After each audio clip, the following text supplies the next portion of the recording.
जय श्री हरि, जय लक्ष्मी नारायण। प्रिय मित्रों, स्वागत है आप सभी का आपके अपने YouTube चैनल पूजा आर्य की वॉइस में।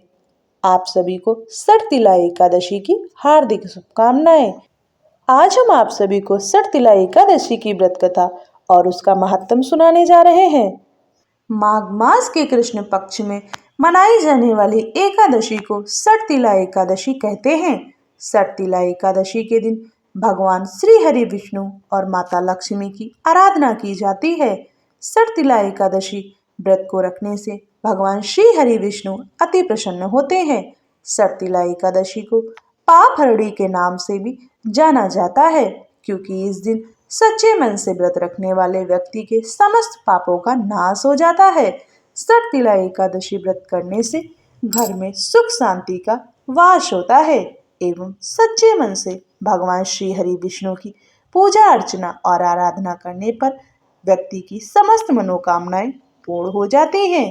इसके साथ ही जीवन के हर संकट से छुटकारा मिलता है। इस बार सठतिला एकादशी 25 जनवरी को पड़ रही है। ऐसे में जो लोग सठतिला एकादशी का व्रत करते हैं उन्हें सठतिला एकादशी की व्रत कथा का पाठ अवश्य करना चाहिए, वरना इसके बिना आपकी पूजा का पूर्ण फल आपको नहीं मिलेगा। तो आइए सठतिला एकादशी व्रत कथा के बारे में विस्तार से जानते हैं। भगवान श्री कृष्ण के श्रीमुख से एकादशियों का महात्म सुनकर श्रद्धा पूर्वक उन्हें प्रणाम करते हुए अर्जुन ने कहा, हे केशव, आपके श्रीमुख से एकादशियों की कथाएं सुनकर मुझे असीम आनंद की प्राप्ति हुई है। हे मधुसूदन, कृपा कर अन्य एकादशियों का महात्म सुनाने की भी अनुकंपा करें या कृपा करें। श्री कृष्ण बोले, हे अर्जुन, अब मैं माघ मास के कृष्ण पक्ष सठतिला एकादशी व्रत की कथा सुनाता हूँ, इसे ध्यान पूर्वक सुनिए। एक बार दालव ऋषि ने पुलत्स ऋषि से पूछा, हे ऋषि श्रेष्ठ, मनुष्य मृत्यु लोक में ब्रह्म हत्या आदि महापाप करते हैं और दूसरे के धन की चोरी तथा दूसरे की उन्नति देखकर ईर्ष्या आदि करते हैं। ऐसे महान पाप मनुष्य क्रोध, ईर्ष्या, आवेग और मूर्खता बस करते हैं और बाद में शोक करते हैं कि हाय, ये हमने क्या किया। हे महामुनि, ऐसे मनुष्यों को नरक से बचाने का क्या उपाय है? कोई ऐसा उपाय बताने की कृपा करें जिससे ऐसे मनुष्यों को नरक से बचाया जा सके, अर्थात उन्हें नरक की प्राप्ति ना हो। ऐसा कौन सा दान पुण्य है जिसके प्रभाव से नरक की यातना से बचा जा सकता है? इन सभी प्रश्नों का हल आप कृपा पूर्वक बताइए। दालव ऋषि की बात सुन पुलत्स ऋषि ने कहा, हे मुनि श्रेष्ठ, आपने मुझसे बहुत ही अच्छा प्रश्न पूछा है। आपने मनुष्यों के कल्याण के लिए यह प्रश्न पूछा है। इससे संसार में मनुष्यों का बहुत लाभ होगा। जिस रहस्य को इंद्र आदि देवता भी नहीं जानते हैं, वह रहस्य मैं आपको अवश्य ही बताऊंगा। माघ मास आने पर मनुष्य को स्नान आदि से शुद्ध रहना चाहिए और अपनी इंद्रियों को वश में करके काम, क्रोध, लोभ, मोह, ईर्ष्या तथा अहंकार आदि से सर्वदा बचना चाहिए। इन सब से दूर रहना चाहिए। पुष्य नक्षत्र में गोबर, कपास, तिल मिलाकर उपले बनाना चाहिए और इन उपलों से 108 बार हवन करना चाहिए। जिस दिन मूल नक्षत्र और एकादशी तिथि हो तब अक्षय पुण्य देने वाले नियमों को ग्रहण करना चाहिए। स्नान आदि नित्य कर्म से भगवान श्री हरि विष्णु का पूजन व कीर्तन करना चाहिए। एकादशी के दिन उपवास करें तथा रात को जागरण और हवन करें। उसके दूसरे दिन धूप दीप नैवेद्य से भगवान श्री हरि विष्णु की पूजा अर्चना करें तथा खिचड़ी का भोग लगाएं। उस दिन श्री हरि विष्णु को पेठा, नारियल, सीताफल या सुपारी सहित अर्घ अवश्य देना चाहिए। तदुपरांत उनकी स्तुति करनी चाहिए। हे जगदीश्वर, आप निराश्रितों को शरण देने वाले हैं। आप संसार में डूबे हुए का उद्धार करने वाले हैं। हे कमल नयन, हे मधुसूदन, हे जगन्नाथ, हे पुंडरीकाक्ष, आप लक्ष्मी सहित मेरे इस तुच्छ अर्घ को स्वीकार कीजिए। इसके बाद ब्राह्मण को जल से भरा घड़ा और तिल का दान करना चाहिए। यदि संभव हो तो ब्राह्मण को गऊ और तिल दान देना चाहिए। इस प्रकार मनुष्य जितने तिलों का दान करता है वह उतने ही सहस्त्र वर्ष स्वर्ग में वास करता है। इस दिन तिल का स्नान करना चाहिए, तिल का उपटन लगाना चाहिए और तिल का तिलक करना चाहिए। तिल का हवन करना चाहिए। तिल का भोजन ग्रहण करना चाहिए और तिल का दान करना चाहिए। इस प्रकार 6 रूपों में तिल का प्रयोग सठ तिला कहलाती है। इससे अनेक प्रकार के पाप नष्ट हो जाते हैं। इतना कहकर पुलत ऋषि ने कहा, अब मैं एकादशी की कथा सुनाता हूँ, इसे ध्यान पूर्वक श्रवण कीजिए। एक बार नारद मुनि ने भगवान श्री हरि से सठ तिला एकादशी का महात्म्य पूछा। वे बोले, हे प्रभु, आप मेरा प्रणाम स्वीकार कीजिए।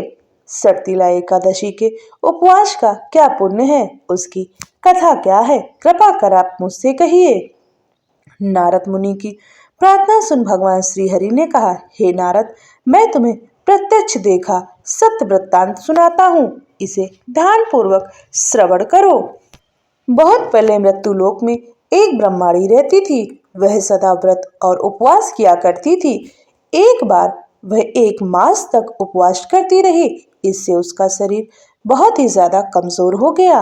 वह अत्यंत बुद्धिमान थी। फिर उसने कभी भी देवताओं तथा ब्राह्मणों के निमित्त अनादि का दान नहीं किया।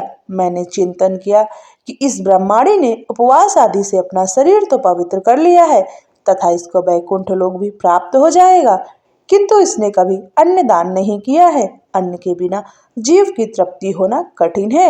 ऐसा चिंतन कर मैं मृत्युलोक में गया और उस ब्रह्माणी से अन्न की भिक्षा मांगी।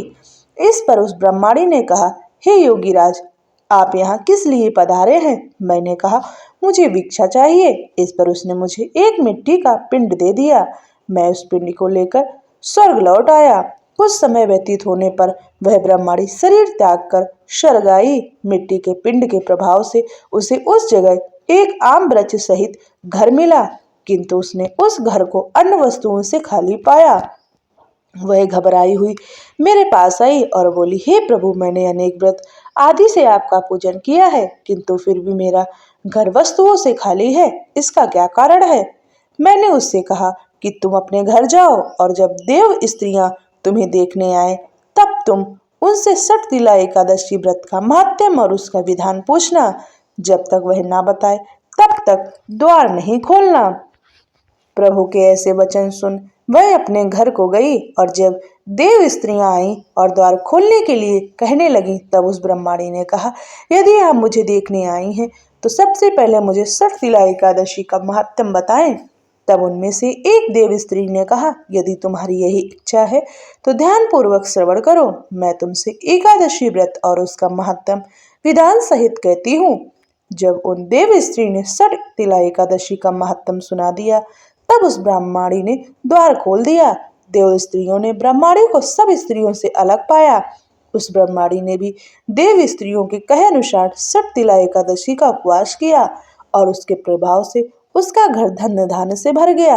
अतः हे पार्थ, मनुष्यों को अज्ञान को त्याग कर सठ तिला एकादशी का उपवास करना चाहिए। इस एकादशी के व्रत के करने वाले को जन्म जन्म की निरोगता प्राप्त हो जाती है। इस उपवास से मनुष्य के सभी पाप नष्ट हो जाते हैं। इस उपवास को करने से जहां हमें शारीरिक पवित्रता और निरोगता प्राप्त होती है, वहीं अन्न तिल आदि दान करने से घर में धन धान में बढ़ोतरी होती है। इससे यह भी सिद्ध होता है कि मनुष्य जो और जैसा दान करता है, शरीर त्यागने के बाद उसे फल भी वैसा ही प्राप्त होता है। अतः धार्मिक कृत्यों के साथ साथ हमें दान आदि अवश्य करना चाहिए। शास्त्रों में वर्णित है कि बिना दान किए कोई भी धार्मिक कार्य संपन्न नहीं होता है। जय श्री हरि। लक्ष्मी नारायण की जय।